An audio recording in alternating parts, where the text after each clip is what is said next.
Everyone, welcome back to an explore literature. इस video के अंदर हम डिस्कस करने वाले हैं ओडिसी का पार्ट 3। फर्स्ट और सेकंड पार्ट ऑलरेडी अपलोड हो चुका है, उसे आप चेकआउट कर सकते हैं। ये लिंक आपको डिस्क्रिप्शन में भी मिल जाएंगे, तो वहां से देख लीजिएगा या फिर यूरोपियन क्लासिकल लिटरेचर का प्लेलिस्ट चेक कर लीजिएगा। Alright, so without wasting much of your time let's discuss about the story कि स्टोरी में अभी तक हुआ क्या था। तो अभी तक ये हुआ है कि जो ओडिसिस है वो अपने पैलेस में आ चुका है, लेकिन वो एक भिखारी का ऐसा भेष बनाकर पूरे पैलेस में रह रहा है एंड मतलब उसका आइडेंटिटी सामने नहीं आया है अभी तक। तो यहाँ तक हुआ था, अब आगे देखते हैं कि वो क्या करने वाला है। So this is book number 19, Odysseus, Penelope and Eurycleia. तो यूर्सिलिया कौन है? इसकी ओडिसिस की नर्स थी ऐसा चाइल्डहुड से। नाउ शी इज टेलिकमेस की नर्स, मतलब उसके बेटे की भी नर्स वो रही फिर, और बहुत ही कॉन्फिडेंट वो उनकी नर्स है जिससे वो बातें भी शेयर कर सकते हैं। She is a part of their family. इस तरीके से कुछ ये प्लॉट है जो वो चलेगा कि जो बुक है वो स्टार्टिंग में बताती है कि कैसे जो टेलिकमेस है और ओडिसिस, मतलब ये जो बाप बेटे हैं, वो एक स्ट्रेटजी प्लान करते हैं। भाई सारे वेपन्स को इकट्ठा करके बैंकेट हॉल में डाल दो या फिर स्टोर रूम में डाल दो, ताकि ये जो सारे शूटर्स हैं ना यहाँ पे हमारे जो घर पे कब्जा करके बैठे हैं, इनके हाथ में कोई हथियार ना आए।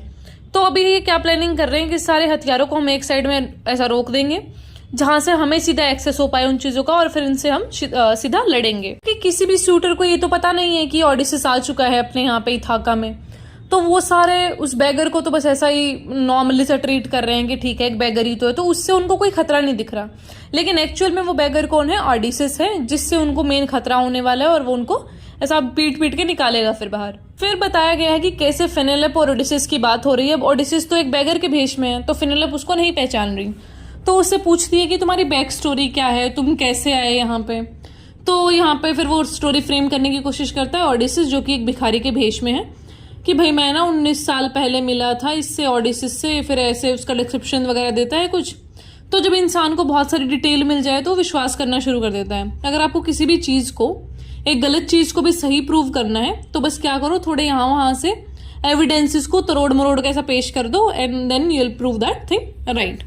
तो ऐसा इसने किया कि भाई फेनेलोप को पूरा विश्वास दिला दिया, और वो इतना कन्विंस हो गई कि वो एट द एंड रोने भी लग गई उसका डिस्क्रिप्शन सुन के कि ऐसा क्या हाल हो गया है होगा वहां पे ओडिसिस का। लेकिन फिर उसको रोता हुआ देख के ओडिसिस, जो कि एक बैगर के भेष में है, वो बोलते हैं कि ऐसा चिंता मत करो तुम, वो सेफ है और जल्दी ही आने वाला है। तो फिर उसके बाद जो यूर्सिलिया है इनकी नर्स, उसको बुलाया जाता है और बोलते हैं कि भाई इस बैगर को ना तुम नहला दो, क्योंकि बहुत ही शैबीसा हो रखा है, इसका अपीयरेंस बिल्कुल खराब हो रखा है। जब वो उसको नहला रही होती है तो अब वो उसकी नर्स थी ओडिसिस की, तो वो देखती है कि उसके थाई पे ना एक निशान है जो कि ओडिसिस की थाई पे था, तो वो तभी समझ जाती है। लेकिन जो ये यूर्सिलिया है वो उसको डिसीव नहीं करती और अपना मुंह बंद रखती है, ताकि वो कोई भी चीज ऐसा बाहर ना उगल सके और उसका जो पूरा प्लान है वो खराब ना हो सके। फिर आगे क्या होता है कि फेनेलोप को सपना आता है, वो ओडिसिस के पास जाती है कि भाई ये सपना है मेरे को, बताओ इसका क्या मतलब है। तो उसके सपने में उसको ये दिखता है कि एक बहुत ही बड़ा सा ईगल आया और उसने क्या करा, 20 गीज को मार दिया। घर के अंदर थी जो गीज ना बत्तख जैसी सी होती हैं, थोड़ी बत्तख से बड़े साइज की। तो वो जो 20 गीज हैं वो ऐसा फ्लोर पे पड़ी हुई हैं। तो फेनेलोप अपने सपने में रोने लग जाती है एंड देन जो ईगल है वो दोबारा से आता है और उसको बताता है कि ये कोई ड्रीम नहीं है बल्कि हैप्पी रियलिटी है, और ये जो गीज है वो रिप्रेजेंट करती हैं शूटर्स को, और जो ईगल है वो रिप्रेजेंट करता है उसके हस्बैंड को। तो इस तरीके से वो सारा बताती है ओडिसिस को कि भाई ऐसा ऐसा सपना आ रहा है, मतलब क्या हो रहा है इसका। तो ओडिसिस बोलता है कि ना तुम्हारा सपना है जो वो काफी अच्छा है एंड इसके कोई और पॉसिबल इंटरप्रिटेशंस नहीं है, सिर्फ एक ही है इसका मतलब है जो कि तुम्हें उस ईगल ने बताया है। फिर आती है book number 10, prelude to the crisis. यहाँ पे क्या होता है कि जो ओडिसिस है वो वुमेन सर्वेंट्स की बातें सुन रहे होते हैं और सोच रहा होता है कि भाई क्या ही चल रहा है इनकी बातें। फिर जो ओडिसिस है वो प्रे करता है गॉडेस एथीना से कि भाई जो सारी चीज़ें हैं वो मेरी स्ट्रेटेजी के हिसाब से चली जाएं बस। लेकिन जो फेनेलोप है वो प्रे करती है आर्टेमिस से, जो कि चेस्टिटी की गॉडेस होती है, कि भाई मेरे को मार दो, अब I can not handle this situation, बहुत ज़्यादा एक प्रॉब्लमेटिक सा सिचुएशन में हूँ मैं, मेरे हस्बैंड नहीं है, इतने सारे सूटर्स मेरे घर पे घुसे हुए हैं, व्हाट आई शुड डू, अगर आप नहीं मेरी हेल्प कर सकते तो जस्ट किल मी। फिर जो होमर है वो डिस्क्राइब करते हैं फेस्ट ऑफ अपोलो को, जो कि अगले ही दिन था। उस दिन पब्लिक हॉलीडे रहता है, तो सारी प्रिपरेशंस उसकी चल रही थी। जो ओडिसिस है उसको बहुत सारे टोंट भी मिलते हैं, फिर कैसे जो सारे सूटर्स हैं उससे बहुत गंदे तरीके से बात करते हैं।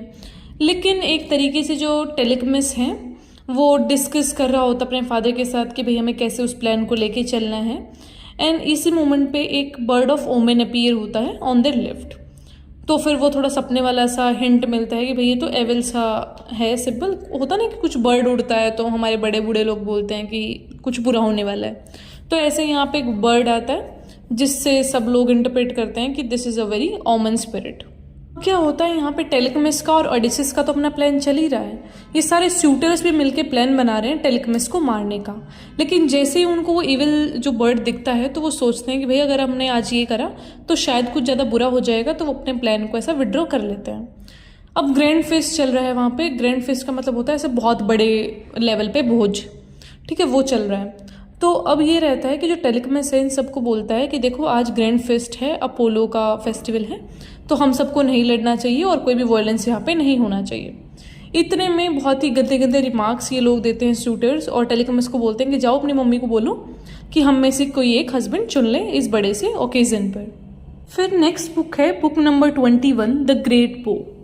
यहाँ पे क्या होता है कि जो फेनेलिप है वो ओडिसिस का बो और आयरन एक्सिस लेके आती है स्टोर रूम से और चैलेंज करती है शूटर्स को कि आओ मेरे को अपनी स्किल्स दिखाओ बो के अंदर। वो बोलती है कि वो उसी आदमी से मैरी करेगी जिसका जो बो है वो शूट करेगा एट अ पर्टिकुलर, मतलब जहाँ पे वो टारगेट देते हैं कि वहाँ पे शूट करना चाहिए, उसी से शादी कर लेगी। बट टेंस सा सिचुएशन होता है, बहुत सारे जो ये शूटर्स हैं वो ट्राई करते रहते हैं पर सक्सेसफुल नहीं होते। लेकिन जो शूटर्स हैं जो वो ट्राई कर रहे होते हैं बहुत बार, तो ओडिसिस है जो वो यूनिमिस और जो फिलिटिस है उनको बुला लेता है साइड में और बोलता है कि भाई देखो मैं कोई बैगर नहीं हूँ, I am your king that is Odysseus. तो इन दोनों को बता दिया और उनको स्पेसिफिक इंस्ट्रक्शन दिया कि तुम क्या करो, एक ऐसा सिचुएशन बनाओ कि मुझे भी मौका दिया जाए ताकि मैं ये जो बो है वो ट्राई कर सकूँ, मतलब टारगेट पे हिट करना।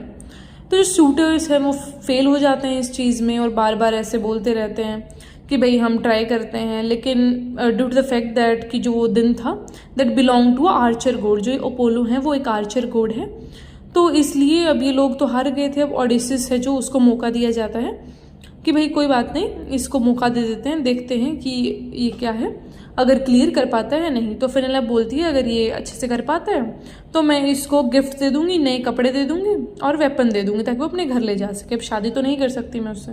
तो अब जो टेलेकमिस है उसको पता है कि भाई पापा का दिमाग शातिर चल रहा है। पहला स्टेप है जो वो स्ट्रेटेजी का पूरा कर चुके हैं, अब वो नेक्स्ट जो स्टेप है स्ट्रेटेजी का उसको लेके चल रहे हैं। तो जो फिलिटिस और यूनिमिस हैं वो क्या करते हैं, घर के जो दरवाजे हैं बाहर से बंद कर देते हैं। अब जो सारे शूटर्स हैं वो बैंकेट हॉल में पूरी तरीके से ट्रैप हो चुके हैं। अब यहाँ पे होगा आपका फाइनल बैटल स्टार्ट। इस फाइनल बैटल को डिस्कस किया गया है बुक नंबर 22 में, that is battle in the hall. तो अब यहाँ पे क्या था कि ओडिसिस का तो पूरा तैयारी था पहले से ही, तो इसने क्या करा, शूट कर दिया एंटोनियस की नेक पे। एकदम जब वो गिरा तो सारे शूटर्स अब हथियारों की तरफ भागने लगे, लेकिन ओडिसिस के प्लान के अकॉर्डिंग सारे हथियारों को एक जगह पर स्टोर कर दिया गया था। तो अब सारे जो ये शूटर्स हैं वो यहाँ वहाँ भाग रहे हैं, क्राई कर रहे हैं, ऐसे क्षमा मांग रहे हैं हर चीज़ के लिए। लेकिन जो पूरा डेडली सा सीन वहाँ पे फैल गया। जो ओडिसिस हैं वो एक एक करके सबको मारते जा रहे हैं। तो ये जो चार लोग थे ओडिसिस, टेलेकमिस, यूनिमिस एंड फिलिटिस, ये तीनों चारों मिलके क्या करते हैं, पूरा ऐसे लाशें बिछा देते हैं पूरे होल के अंदर। जो 12 इनके फेथफुल सर्वेंट्स थे उनको बुलाया जाता है कि भाई इनकी लाशें उठा दो अब यहाँ से, और ये जो सारा खून से लथपथ हो रखा है वॉल्स फ्लोर्स इनको साफ कर दो। उसके बाद वो बोलते हैं कि यहाँ पे सल्फर जलाओ ताकि जो सारा ये स्मेल है ना यहाँ पे वो चला जाए। तभी घर की औरतों को वो घर से बाहर बुलाएंगे ताकि वो ओडिसिस का वेलकम कर सकें। फिर आती है book number 23 that is Odysseus and Penelope. तो अब जब ओडिसिस घर पे आ चुके हैं तो उनका होम कमिंग तब तक पूरा नहीं होता जब तक वो अपनी वाइफ से ना मिल लें। इसलिए फिर जो फेनेलिप है वो आती हैं, बहुत ही डिसअपॉइंटेड वो रहती हैं। एंड जब उनको बताती है यूल्सीलिया कि भाई ओडिसिस है जो वो आ चुके हैं और एक्चुअल में वो जो बेगर था वो ही ओडिसिस था, तो फेनेलिप है जो बहुत ही दुखी भी हो जाती है। एंड एक तरीके से ना वो परेशानी हो चुकी थी उस टाइम तक, तो उसको इतना एक्साइटिंग भी फील नहीं होता। तो यहाँ पे थोड़ा कंडेम भी किया गया है इसको फेनेलिप को। तो जैसे ही आती है तो देखती है कि ओडिसिस वहाँ पे बैठा है एंड बहुत टाइम तक वो उसको देखती रहती है, ना कुछ बोलती है। तो ऐसा इसलिए था क्योंकि वो इतना फेडअप हो चुकी थी, पूरा ऐसा 20 सालों तक इतने शूटर्स आए, इतने पंगे हुए हैं उनके घर में, तो इट वाज लाइक कि अब वो बिल्कुल विश्वास ही नहीं कर पा रही है उस सिचुएशन पर। लेकिन अब जो टेलेकमिस और ये है ओडिसिस है हमारे, वो शांत नहीं बैठता है। उनको पता है कि अब इन सब शूटर्स को तो मार दिया, अब इनके पापा थोड़ी शांति से बैठेंगे। जो किंग्स हैं वो शांति से नहीं बैठने वाले, अब वो हमारे खिलाफ रिवोल्ट करेंगे। तो हमें उनसे कैसे लड़ना है उसकी भी स्ट्रेटजी हमें बनानी पड़ेगी। वो फाइनली मिलता है जब फेनेलोप से, तो फिर वो लव मेकिंग भी करते हैं। एंड देन ओडिसिस है जो अपनी पूरे एडवेंचर के बारे में बताता है कि कैसे जो टैरेसिस है उसने भविष्यवाणी करी थी उसकी एडवेंचर्स के बारे में। और फिर अगले दिन क्या होता है कि जो एथीना है वो पूरा डार्कनेस कर देती है पूरे टाउन में, जिसमें छिप जाते हैं ओडिसिस, टेलेकमिस और उनके साथ होते हैं यूमेयस और उनके काउमैन। तो ये सारे लोग उस अंधेरे में छिप जाते हैं, मतलब स्नीक आउट कर लेते हैं आउट ऑफ पैलेस। तो लास्ट बुक है हमारी, बुक नंबर 24। उसमें बताया गया है पीस के बारे में कि फाइनली पीस अब एस्टेब्लिश हो चुका है इथाका के अंदर। और जो हमारे ओडिसिस हैं वो अपने फादर से मिलते हैं जिनका नाम होता है लेरिड्स। वो अपने फार्म्स में होते हैं और ओडिसिस बहुत एक्साइटेड वे में बताते हैं अपने फादर को क्या क्या उन्होंने एडवेंचर्स करे। लेकिन उनके फादर थोड़े स्केप्टिकल भी होते हैं कि यार कैसे, मतलब 20 साल के बाद आया, ये मेरा ही बेटा है या फिर कोई हमें पागल बना रहा है हमें। तो अपने बेटे से प्रूफ मांगते हैं कि भाई कैसे तुम अपनी आइडेंटिटी प्रूव करोगे।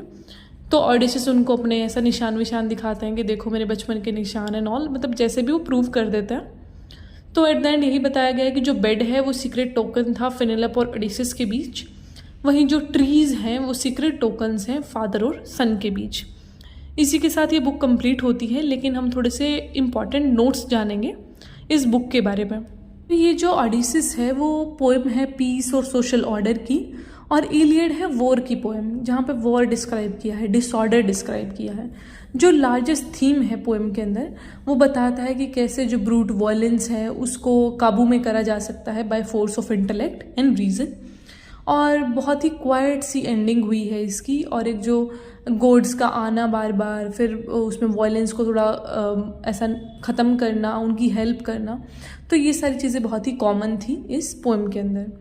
क्योंकि जो डिवाइन इंटरवेंशन है वो बहुत सारी चीज़ें करवा रहा था। एक तरफ तो वो क्या करवा रहा था, एग्जाइल था ओडिसिस का उसकी फैमिली से, लेकिन ऑन द अदर हैंड वो उसको वॉर्न भी कर रहे थे टाइम बाय टाइम जहाँ पे उसको ज़रूरत था।